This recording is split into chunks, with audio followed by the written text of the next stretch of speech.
আল্লাহ রাব্বুল আলামিন সূরা কামারের ভিতরে একটি প্রশ্নের জবাব 4 বার দিয়েছেন। আল্লাহ পাক বলেছেন ওয়া লাকাদ ইয়াসসারনাল কুরআনা লিযিকরি ফাহাল মিন মুদ্দাকির।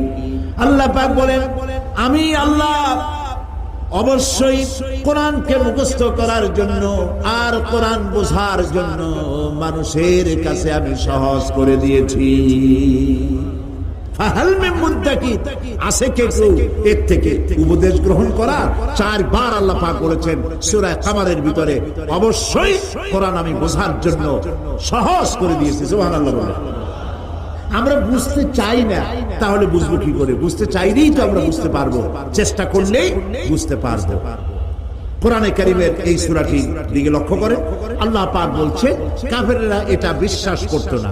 বিশ্বাস না করে তারা কি সব প্রশ্ন উঠাইতো, সেই প্রশ্নগুলো আল্লাহ পাক তুলে ধরেছেন। আরেকটি জিনিস লক্ষ্য করুন, আল্লাহর চাইতে শক্তিধর পৃথিবীতে কেউ আছে? আকাশে কেউ আছে? কোথাও কেউ আছে? কেউ নাই। আল্লাহরে অস্বীকার করছে একদল লোক, বলতেছে মানি না। আল্লাহ পাক ফেরেশতা পাঠায় দিলেন ওদের গর্দান পিটায় ভেঙে দাও, আমারে মানে না কেন? এইরকম কি আল্লাহ করছে? না, করেন নাই। ওরা বলে পরকাল মানি না, আল্লাহরে মানি না। আল্লাহ পাক কোরআনে যুক্তি দিয়েছেন আর নবী করিম সাল্লাল্লাহু আলাইহি ওয়াসাল্লামকে বলেছেন ইন্নামা আনতা মুযাক্কিরুন লাস্তা আলাইহিম বিমুসাইতি।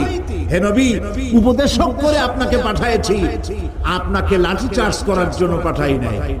আপনি দারোগা নন, আপনি প্রচারক।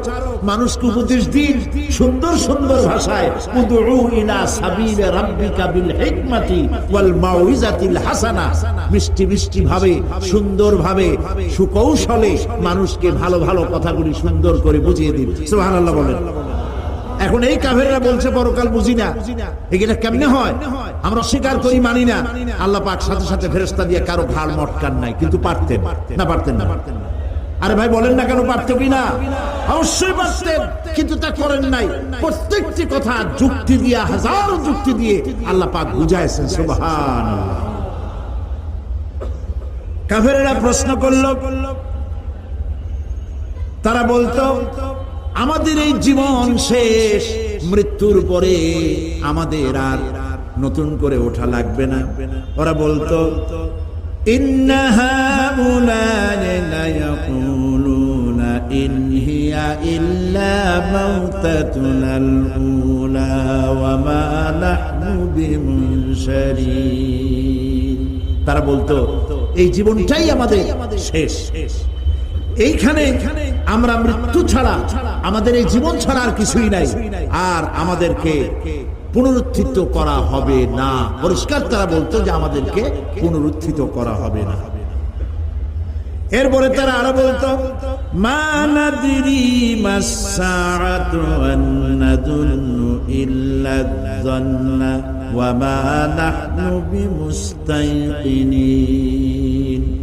ওরা বলতো কিয়ামত কি জিনিস তা আমরা জানি না, আমরা বুঝি না, আমরা শুধু অনুমান করি মাত্র, আর আমাদের বিশ্বাস হলো আমাদেরকে কখনোই উঠানো হবে না, পুনরুত্থিত আমরা হব না। প্রিয় ভাই সব, এইভাবে তারা পরকালকে অস্বীকার করার কথাগুলি তারা বলতো। কাফেররা প্রশ্ন তুলতো আমরা আর আমাদের মৃত্যুর পরে আর আমাদেরকে জিন্দা করা হবে না। আখিরাতের জীবন সম্পর্কে কাফেররা আর বলতো ওয়াকালু আইযা কুন্না ইযামান ওয়া রুফাতান আইন্না লামাবউসুনা খালকান জাদীদা। তারা বলতো যে আমরা মরে যাওয়ার পর আমাদের গোশতগুলি মিশে যাবে, হাড্ডি গুড্ডিগুলি পচে যাবে, এরপরে আমাদেরকে নতুন করে চিন্তা করা হবে। এটা মাথার মধ্যে ঢোকে না। কি আশ্চর্য ধরনের কথা, হবে কি করে?